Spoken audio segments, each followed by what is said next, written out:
Good morning, welcome back to a brand new video. You might be able to see behind me that we are in a different location to where I usually start the videos. We're not by the van. That's because we're starting the filming for our brand new YouTube channel, Georgie and I's brand new YouTube channel, called The Garden in Grange. And the link is in the description if you want to go check it out. I do recommend it, it's some pretty cool content. And yeah, if you're new here, then welcome. My name's Alex, I'm a cameraman. I take you behind the scenes jobs you get to do, whether that's in the UK or abroad, video, photo or drone, and I post 2 videos a week for you every Thursday and every Sunday to show you what I've been up to. As I said, we're starting the filming for this today. It's 23 degrees, it's boiling hot, which we're not going to complain about because we don't really get that nice weather here. And yeah, there's no wind, so it's going to be a bit of a sweaty day for filming. Also, you might be able to hear just down there that there's some demolition work going on. There's actually 2 sites in the town that are doing demolition, building, where they're, just making lots and lots of noise. So it's quite hard to film here, but we're hoping to get this done in their lunch break, which means I'm trying to get a wriggle on now just to get some bits scouted out, and yeah, some cool shots sort of lined up and ready to go so we can film nice and fluidly. If it's going to go the way that this video's gone today so far, this is the 5th time I've done this intro, and I forgot to click record the last time. So yeah, if it's going to go anything like this, then the day is going to be eventful for sure. So make sure you stick around. So yeah, I'm not sure how much I'm going to show you behind the scenes of this, but if you want to see what we do make, it is in the description down below. Let's go. Good morning. That's right, you've time travelled. It's now the next day. We got a little bit carried away yesterday, getting everything filmed, but also I'm conscious not to show you guys too much of the behind the scenes of that channel on this channel. If you do want to see behind the scenes, then head over to our Instagram called The Garden in Grange, and Georgie's posting loads and loads of cool stuff on there pretty much every single day. So if you want to keep up to date with what's going on in here, make sure you're subscribed to that channel, and also you're following along on Instagram, because our first video is now out. Super exciting. As I said, I didn't want to show you too much of the behind the scenes of this yesterday because it's all in the video, and our next video is going to be a full tour. So I hope you're looking forward to that because we are looking forward to showing you. But yeah, for the rest of today, we're going to be chatting about the van. So let's go. So believe it or not, I've had this van for over 11 months now, which is totally crazy and has completely blown my mind. I've also been living in it full time for the past 2 months, and I've been using it for about 6 months on all sorts of different adventures and stuff. I am next to the road, so obviously there will be people coming past, so if I stop or look a bit awkward, that will be why. Anyway, we're going to jump straight into a review of the past 2 months full time and the past 6 months of adventures in the van, and if van life is actually for me or not. So let's get into it. First of all, apologies for this noise. I've been waiting for some demolition to stop. It's now lunchtime, and they have stopped for lunch. But guess who started during lunchtime? Some gardeners down there are cutting some stuff with some chainsaws. So apologies for the noise in the background, but I thought I'd just get into a little quick recap as to how this came about. So when I was in Turkey filming a job, I actually found this van online and I was dying to get it. I had a look for a few other ones, but they'd been snapped up by people before I managed to get them. So as soon as I landed, I got in touch with cousin Tom and we went over to Nottingham to go and pick this thing up. When I got it, it only had 1 day of MOT left, so we had to get it back home. And yeah, the guy promised me that it would get through its MOT, no problem whatsoever. And yeah, that wasn't quite the case. It was the middle of winter when I started renovating this van, which was fine by me because who really wants to be in a motorhome in the middle of winter, so I didn't mind renovating it. I replaced all of the inside. I'm going to put a few shots on screen now, from the plyboard to the insulation to the framing to sealing up holes in the roof and also doing the skylights and all of that sort of stuff. There was a lot of work to do.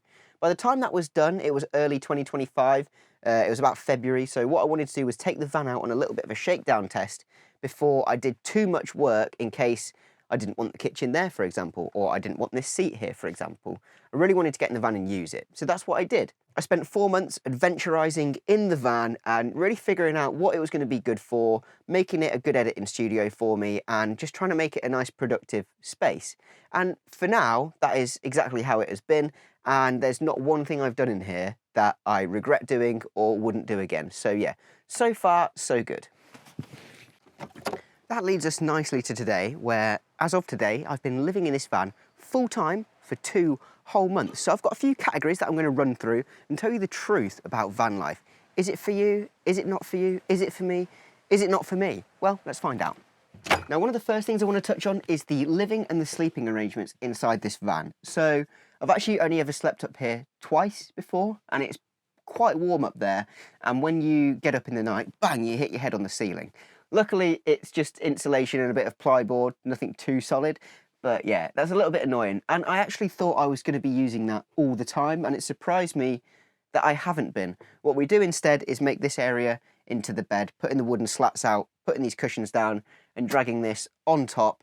It's a lot cooler, and you've got a lot more space. So yeah, that's really surprised me. I'm going to try and think of a better idea or of a solution for the space up there, because, as I said, I've only used it twice in 6 months or 8 months. So yeah. In terms of the living accommodation inside this van, you know, day to day, where you're going to have lunch, where you're going to have your dinner, where you're going to sit and catch up with friends, read a book, whatever it might be.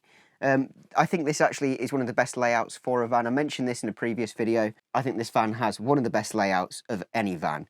If only this bed was up the top of the roof and you could drop it down so you never had to make it or pull it down in the night and that was storage, that would be absolutely perfect. But just one step down from that, you can fit 8 people sat on these benches, and super comfortably as well. Also, we've had 4 people sleeping in here before, where it's been myself and Georgie up there, and Sam and his mate as well in here too. So you can actually sleep quite a few people. If you had to, you could probably fit another person on the floor too. So you'd actually have 5 people sleeping in here. But that being said, I think this has the best living setup, and not a bad sleeping setup. It's just a bit of a faff. But as I'm about to mention, a lot of things are a faff when living in a van. So eating and drinking is the next thing that I want to touch on inside this van. Obviously, when it comes to keeping my food cool, I have this fridge, but that uses quite a bit of electricity, which I charge through these batteries. Also, cooking food, I use the gas, and that goes down quite quickly. I've got a double burner that uses the small, sort of almost water bottle sized gas containers. Again, it's not a bad solution for me. It works perfectly, cooks my food perfectly, the same way it would inside your house using mains gas. If it's raining, I can do it inside, up on here. I just move my editing setup out of the way. But if it is nice weather, I'm able to do it outside on a little table, which is absolutely perfect. In terms of drinking and how much water I use, is crazy. I didn't think I used so much, but in fact I do. I started off with a little 11-litre container, and I could easily get through that within a day, whether that's washing hands, flushing toilets, cleaning plates, whatever it might be. I actually get through a hell of a lot of water. So I've upgraded from a little 11-litre thing with a little tap on it, which I keep refilling now. I also have a huge plastic jerry can. I think it's like 30 litres or something. So that is completely full too. And now I can go maybe 4 or 5 days without having to fill up my big containers. So that's really, really useful. Cooking dinner inside the van or outside the van is actually a little bit of a novelty. I know it's been a few months now and the novelty still hasn't really worn off. But yeah, it's just learning how to use as minimal amount of equipment as possible to make the same sort of food that you would get at home. The only thing that is a little bit tricky is chicken, for example, because I don't really have super hot water to wash up with. So that's the only thing we really tend to avoid. Anything that we can't really clean off things properly or confidently. But most of the time you can find either other meat alternatives for that, as well as we've got a whole garden full of vegetables up there, which we are more than happy to pick and use. But yeah, there are just a few limitations, but most of the time you won't really struggle when it comes to cooking or eating in the van. I don't have an oven, but I'm looking to get an air fryer and also a microwave in the future. I just need a little bit more battery power before then.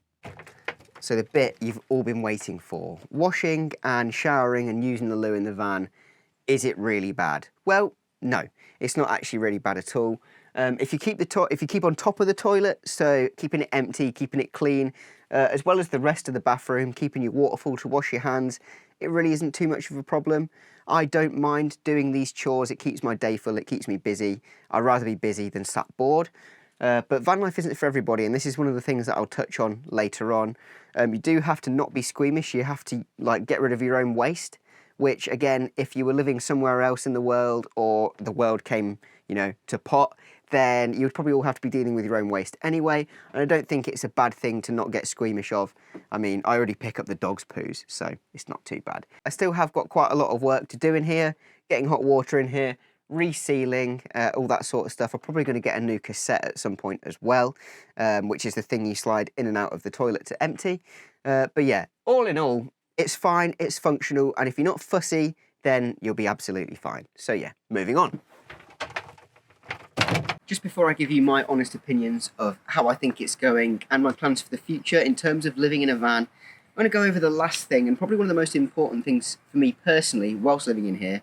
And believe it or not, very Gen Z of me, but it's electricity and it's having batteries charged. I need some solar for the roof, all this sort of stuff. So that's the only thing I really struggle with and the thing I have to do almost every single day, which is going to find somewhere to charge a battery.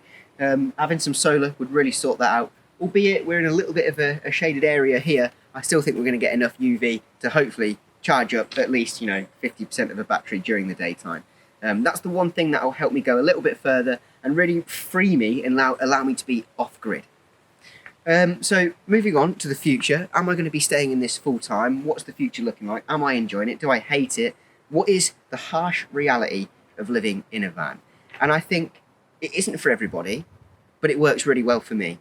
So there's always a chore to do, there's always something that needs doing, and you have to be a motivated person to be able to live in one of these, because if you don't sort something today, you'll have another thing to sort tomorrow as well, and the thing you meant to do today. So it is a bit of a chore, keeping on top of things, and I believe the money that you save by not being in a permanent residence, you spend in time, if that makes sense. So whether that is you're not paying a water company for water per se, but instead you're spending your time going to collect it. So little bits and bobs like that. The same with laundry. You're not buying one washing machine, paying for electricity to heat it, paying for water to go in it and run through it. Instead, you're paying a laundrette or somewhere like that to put your washing in. So yeah, it has its ups, it has its downs. In the summer, it can be very hot in here. In the winter, it can be very cold in here. Again, it's just about being prepared and ready for that kind of weather to come. So you can check the forecast, you know when it's coming. Also, when it rains, I can't do videos and stuff like this. Negatives aside, it has given me ultimate freedom, and it really has been the mobile editing studio that I'd always hoped it would be. So I absolutely love it. The harsh reality is there's always a job to do, and if you're not into that, then stay well away from one of these. Also, if you're a bad driver, don't get in one of these because you will clog up the roads. You have to be confident driving one of these, otherwise it will ruin your life. So anyway, thanks for watching. Apologies, it's been a bit of a random video. We were filming for the gardening range yesterday, which has taken up most of our time. I would have loved to have got this grill done, but it's looking like a job for the future again. So yeah, make sure you subscribe to the other channel, The Garden in Grange. Georgie and I cannot wait to post more stuff up on there. And as I said, our first video is live, so go and check it out. We'll be moving on with this shortly and swiftly in the future, but for now, bear with me. We've got a lot of work on. I believe we've got some extremely satisfying pressure washing coming up for another YouTube channel, and also a fantastic day out with our good mate JD Stunts once again. So thanks for watching. Make sure you hit that like button, subscribe if you haven't already, and I'll see you guys in the next video. Thanks for watching.